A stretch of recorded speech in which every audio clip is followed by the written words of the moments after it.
Qui a lelo nasir batutu ba connecté na Novelas batu nyonso bazana na banda kuna bango bana bakana 7 mais soko komika 17h fois que ta la la Novelas au monde que ta diamant noir que toi ta la mire ni tu vois donc eza biso total la page zo renier ngoto makambo to sala. Mais par rapport à Vacuum ya Novelas chaîne wana Novelas na générique Novelas, c'est comme si ils ont des pertes parce que générique depuis Bimaki, tout sens sur le roi est là et ça quelque part. Non,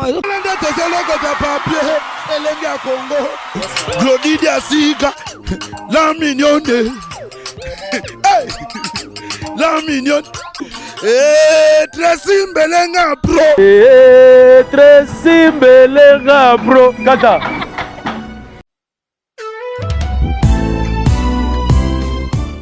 Chez Grâce Beauté Cosmétique Paris, Binda Francine, la fondatrice de la marque Grâce Beauté.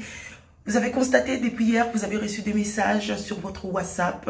Grâce Beauté a changé de numéro de téléphone. Oui, Grâce Beauté a changé de numéro de téléphone pour mieux vous servir. Toute notre équipe s'immobilise. Donc voilà, nous avons changé notre numéro WhatsApp. Le numéro d'avant, c'était uniquement WhatsApp. Maintenant, vous pouvez aussi nous appeler en appel normal. Surtout, ne vous inquiétez pas, nos clients, donc clientes, partout dans le monde, c'est toujours Grâce Beauté Cosmétique Paris au service de votre peau. Vous pouvez nous contacter sur notre numéro WhatsApp au 006 23 22 60 et 13. 60 et 13. Voilà. Pour ce pas la biso, à la solution là, au bangate.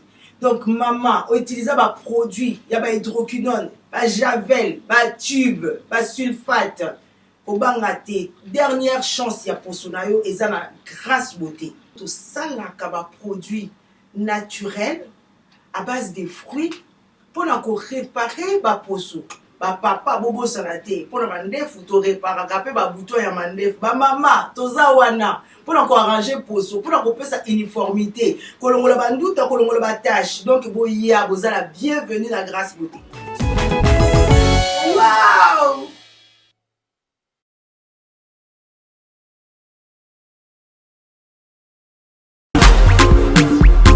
Hé! Zambé! Tolobate! Filokoboy! Tolobate! Hé! Zambé! Yo!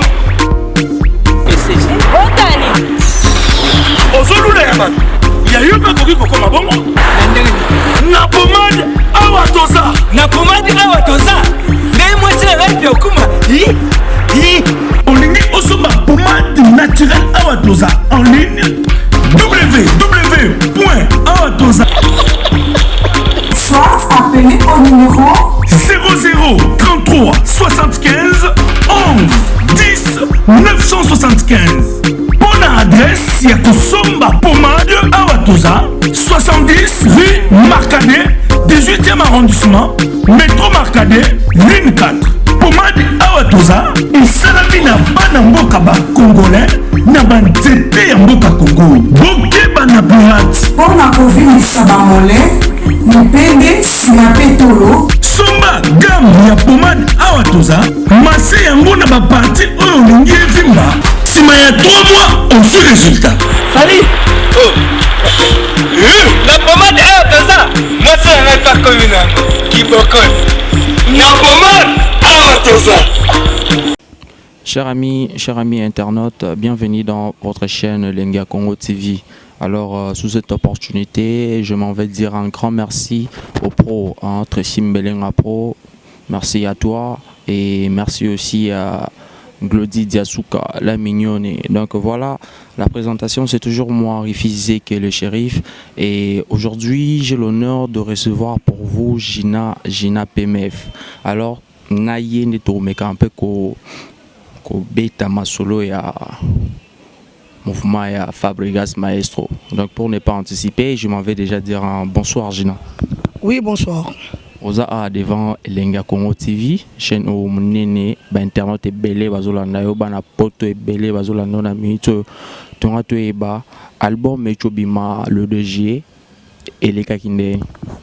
Ouais, premièrement, bonjour na Batunia Swazota partout dans le monde entier. Et puis bonjour na patron na Maestro Fabo, le maître de la musique africaine 12e dan. Kyrios Kuzara Jidetro. Mbote Siga Zali avec sa femme, Maman Terry Alino, Maman na Jay-Z et Brian.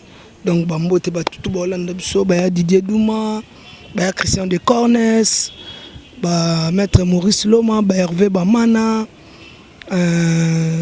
Marco Zevondo, tout Bolanda Biso partout. Mbote na bango album déjà ngai déjà na yokango. Donc toti ke la ba tout temps ba yokango. Nasir batu moko aza eza kola to bomintaba. Moko aza partine o kolinga. Ndeka to ebisaki bino eza ba mannequin. Cible mise à jour eza combo ya agence à mannequin. Donc ça dit bato bazo défiler na kati. Ba mannequin ba na kati eza bon ba titre ba nzembo. Net bato bazo de premier mannequin défiler qui na parcelle eza ki bongo epave. Nasir to ko lobe pave yo qualité. Donc merci na batunde bayamba ke pave et puis ba yo zo deuxième mannequin suite fin novelas. O tozo bina na ndenge ya lemba to binisaki makolo maboko mutu to kitina bango na lemba.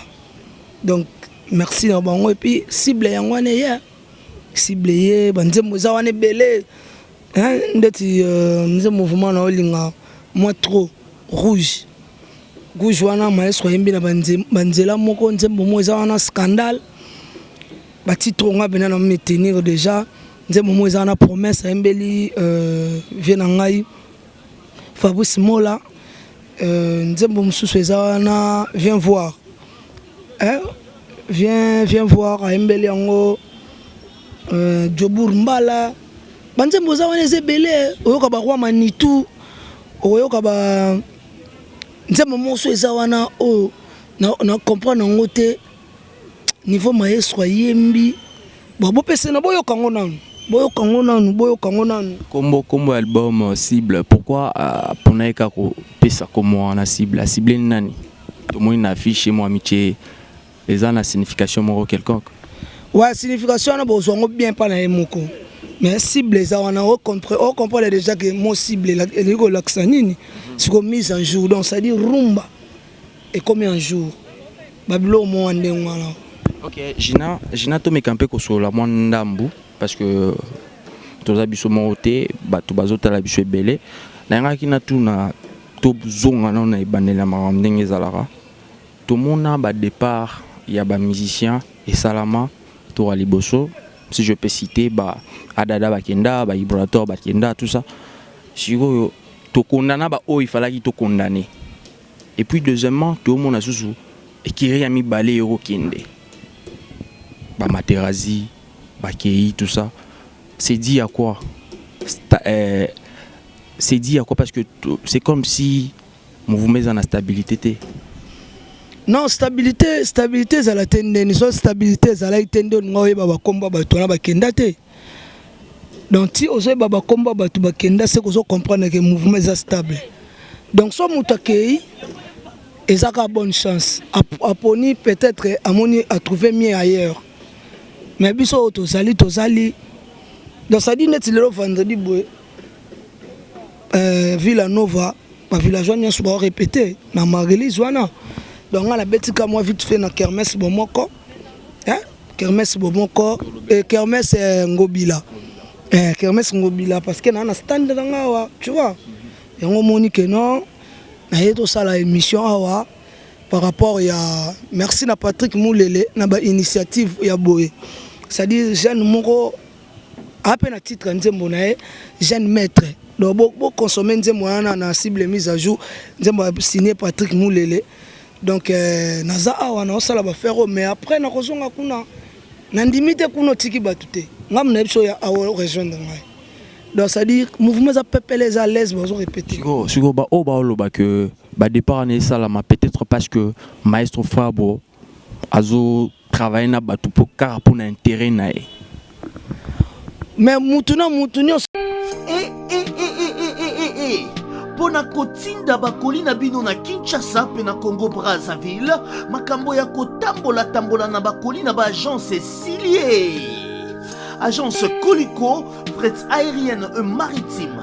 Spécialité na bango, bakoya kozwa biloko esika nyonso ezwili yo na monde entier.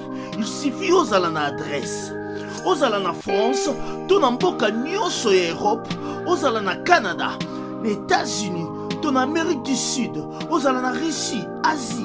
Il suffit ozala na adresse, bakoya kotombola kolina yo bango moko. Ata ezali ya mokie moins d'un kilo, bakoya kotombola.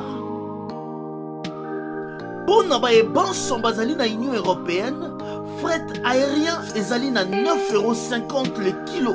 Soki pe olingi maritime, benga bango na ba numéro ekomami na écran. Soki olingi yo mona bango bazwami na 18 place de Nanféance, 93 420 Villepinte. Contactez Colicot au plus 33 7 600 54 880.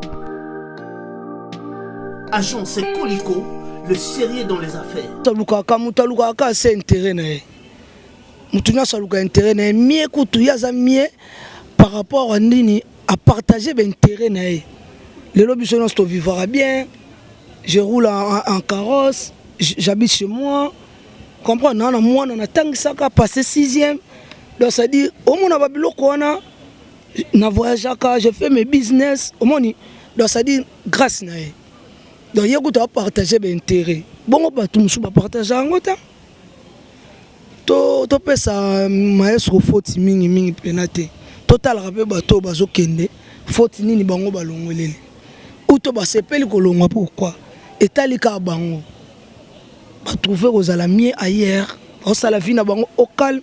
Biso a cible bimagi deuxième jour ka yango mais so quotidien na ba niveau ba internet to ba premier na ba iTunes na ba vente na ba iTunes to ba premier na ba vente à YouTube to ba premier na ba vente à Spotify donc toi pena na jeune internet siko mais to pesa ngo tande na bisaki batu bo sokola mato ina tige coton te tout retourne kozonga na bokoko linsala soso to sokoli mato apparemment Gina monotonie elle est trop si je peux dire ça comme ça ceux qui te bandit na Yamado ebima et beta et puis tengama yobima surtout landeli barit mais en la katuana Yamado tengama au monara qui est presque ndenge moko to longwe kuna novela sur chobima na surtout comparant on a ba générique et beta déjà au monde c'est presque la même chose c'est dit à quoi c'est base faut ça base mutu nyonso nenga vivwaka akanelo mobo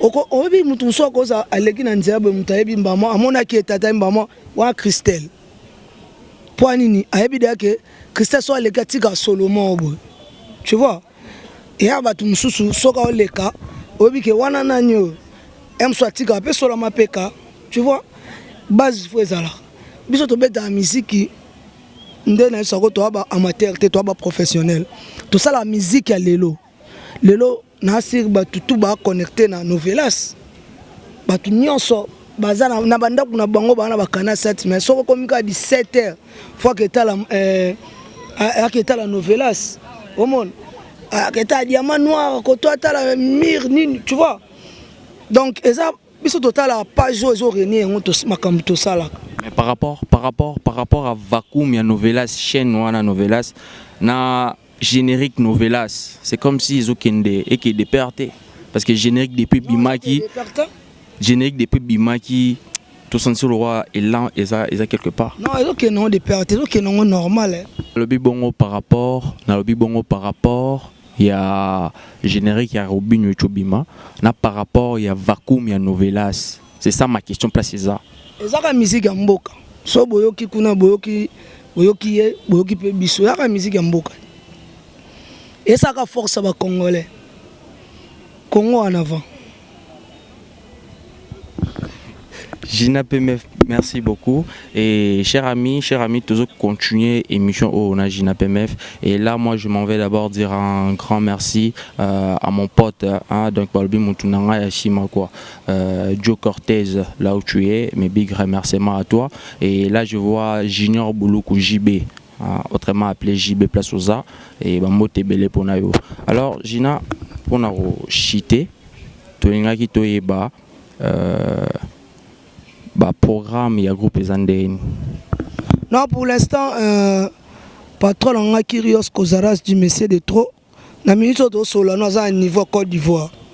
On a showgaz kuna dimanche le 7. Donc jour taka jour Léopard est gagné. Jour na soir na ngwana ba congolais tout ba ozala. Na showgaz ya Maestro Fabro ba y place ses alliés au Betama et puis kolongone wana azo avion pour Kinshasa. Donc je crois mardi déjà à un niveau à Kinshasa. Mardi à un niveau à Kinshasa. Tout ça va préparatif le 12 na sur tout ça un concert na côté à Maluku na ba kermesse mongoza kuna et puis le 13 to beta na c'est le Mbao et puis le 14 to fongola kermesse ya Ngobila. Donc ça dit moi ma programme non ya ngwana mais ville ba villageois pe bakangi maboko te bino mo boyebi ke Maestro apesa biso sous deuxième chance to tia deuxième album na biso titre nango eza merci to senga ki merci pourquoi premier album apesa biso zaki cursus l'album du groupe bomonaki ndenge marchaki lelo ya pas na dire ba tutu bandimaki nzembo la ngai tala le roi porter parole privé personnel confidentiel ya Maestro Fabro Jina PMF atiaki nzembo titre nango ezalaki jour férié na embelaki vie nanga Blanchard Kabanga taka na salaki vision Lyon na Mwanda donc na sali Europe na Afrique donc na embelaki deux personnes vie nanga Blanchard Kabanga na Lyon et puis na le boss Augustin Kouchi na Mwanda. Donc bango, donc c'était bien passé et puis Maestro apesa sous chance na album na biso ya merci oyo kobima na décembre natal sous deuxième nzembo wana na asir vela ngai ala musikelo asolo laki na nga mena bisa bon sa prix Ervin Luyeye na niveau Canada pa solo laki ngai na ebi nom te so na obeta ngo Europe na Amérique so ba ozwa vision moko bongo parce que ya touro eza mabe mais na ko yebsa pena ba fano balingaka Maestro Fabro bo s'abonner na ba chaîne na tout ya internet boyo kapena disque wana cible mise en jour bo za la décider parce que makambo eza na kati wana musique eza na kati et puis be yembelo eza na kati wana mabeza ali vraiment je comprends aussi ça na ngala ba villageois ba intervenir te na cible te poani te ozo ka bien ba intervenir te na cible te d'intervenir parce que on est cible les albums Maestro après ça que biso chance tout ça l'album na biso de ça qui ont cursus il est pas intervenir qui muke mais oya emo kwa ngaki parce que moni depuis ayemba ya mado et depuis ayemba amour premier album na salara si ayo sala je pense album wana amona ke album wana fa ça le lo mo boye za la différent na yango cible yango wana mise en jour. OK, merci déjà on a signalé na ba fan na biso nyonso to répétaka mardi espace à Marie-Élise et puis vendredi na espace à Marie-Élise mardi za coulisses vendredi to ke na ngo moi wall du ndeka lelo temps on aussi ça nazo komana ba tnya sobelinga Maestro Fabro cible mise à jour yé wana ya mikatete eza nguba te eza rumba donc ça dit batu ndeka na sabino bosokola matoi na tige coton te bozwa belande tozali na bokoko pela linsala soso oniki lutoi bien okoti ba écouteur boyoka niveau musique wana Maestro sali pona bino boza satisfait donc ça la kabino ka makamba malam nde moko loba le savoir ne ment pas mais j'invite tout le monde lobby déjà awana kermesse Ngobila il y a Patrick Moulele jeune maître titre nzembo na jeune maître ça bon na cible boyo kango trop donc na invité bino na staff à Jina PMF boya pena ebele ya stand neuf boya wana boya komela na biso longo to fêter le susu cible ebimaki le 2 juillet mais kermesse ya moko pour comprendre comment batiaki Ngobila pourquoi batiaki Ngobila pourquoi Patrick Moulele azwaki yango. Vous allez comprendre. Merci à vous. Merci beaucoup. Et moi, je m'en vais dire un grand merci celui qui était derrière la caméra, c'était Gloire Diakese. Et je vois José Diasuka là où tu es, mes big remerciements à toi. Et là aussi, je ne peux pas oublier le pro, Balobi Tressim Belenga Pro, Glody, Glody la mignonne et Glody Diasuka la mignonne. Donc, big remerciements à vous. Quant à moi, je vous dis déjà à la semaine prochaine. Je vous dis à très bientôt. La présentation, c'est toujours moi, bel et bien moi, Rifizé, qui est le shérif. Donc voilà, merci. Glody Diasuka, la mignonne. Hey, la mignonne. Tressim Belenga Pro. Tressim Belenga Pro. Kata.